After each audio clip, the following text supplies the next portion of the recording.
বাংলাদেশ জাতীয়তাবাদী দল বিএনপির নির্বাহী কমিটির বিভাগীয় সহ সাংগঠনিক সম্পাদক, আমাদের রাজনৈতিক অভিভাবক, হাটাজারি গণমানুষের নেতা, তৃণমূল কর্মীদের প্রাণের স্পন্দন জননেতা জনাব ব্যারিস্টার মিহিরলাল ভাইয়ের আজকের এই ঈদ পুনর্মিলনী অনুষ্ঠানের আপনারা দেখতে পাচ্ছেন হাজার হাজার কর্মীর উপস্থিতি।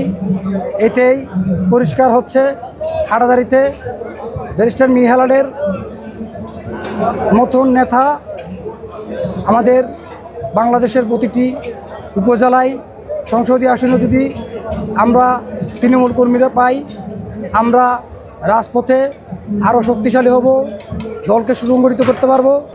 আমাদের হাটাজারিতে আগামীতে যে নির্বাচন, আমাদের সংসদীয় আসনের যে নির্বাচন হবে, জাতীয় নির্বাচন, এই নির্বাচনের মধ্যে আমরা হাজার হাজার নেতাকর্মীরা উপস্থিতিতে প্রমাণ দিচ্ছি ব্যারিস্টার মিহিরলালের কোনো বিকল্প নেই।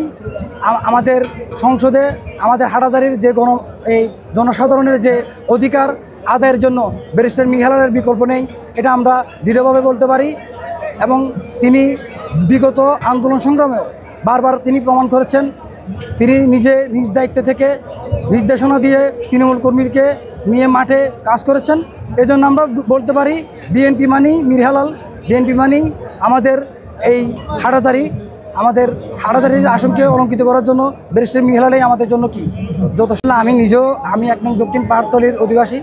আমি ওখানে আমার বাড়ি এখানে তৃণমূলের যারা দীর্ঘদিন, আমি বিশেষ করে 2013, 14, 15 সালে আন্দোলন থেকে নিয়ে প্রতিটি আন্দোলন সংগ্রামে নিজ দায়িত্ব থেকে আমি অংশগ্রহণ করেছি। আমি দৃঢ়ভাবে বলতে পারি দীর্ঘ এই আন্দোলনের মধ্যে ব্যারিস্টার মিহিরলালের মতন নেতৃত্ব কেউ দিতে পারেননি। তাই এখানে হাটাজারিতে, বিশেষ করে আমাদের এলাকায় পাহাড়তলি চিচিকন্দন্ডিতে ব্যারিস্টার মিহিরলালের হাজার হাজার নেতাকর্মী আছে। এবং বিগত আন্দোলন সংগ্রামগুলোতে আমরা যারা নেতৃত্ব দিয়েছি, বিশেষ করে নতুন পাড়া, বড়দিঘির পাড়, ফতেহাবাদ, চৌধুরীহাট, ওইসব এলাকায় আমরাই নিজেরাই নেতৃত্ব দিয়েছি এখানে ব্যারিস্টার মিহিরলালের নির্দেশেই।